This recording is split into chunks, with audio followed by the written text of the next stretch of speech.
Көршüde Ғалым атты бала жүрді. Әрдайым бізбен бірге ойнап күлді. Күзембаев болғанмен фамилиясы, көрушем көп ұқсастық мен бір түрлі. Ол үшін Мейірхан апам отқа күйер, жақсы киім ол үйде Ғалым киер. Қондырмай шыбынды да арқасына, жақсы көріп Әмірбай атам сүйер. Осылайша көп жылдар өтіп жатты.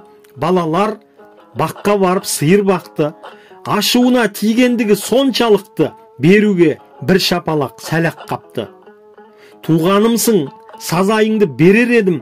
Көр дағаның өз-өзін тежегенін. Сол түні көп сұрақтың сыры ашылды. Сол екен ғой осында келеді, келе бергім.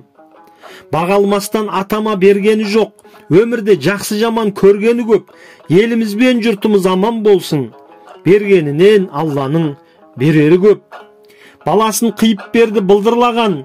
Ғазиз жандар қарт көңілін қалдырмаған. Өтінемін оларға тек ренжи көрме. Білсеңдер, бұл ерлікті кім қыла алған. Сөйткен ағам Ғалымжан ата болды. Ұл қызбенен немере үйің толды.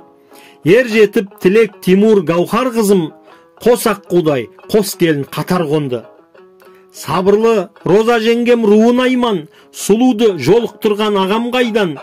Көп болсын қуанышты күндеріңіз, той тойлап терлеп ішер қызыл шайдан. Өмірің берекемен нұрға толсын, шаңырағыңа шаттықпен бақыт қонсын. Бүгіннен салихалы өмір бастап, көп тойлар ішімдіксіз адал болсын.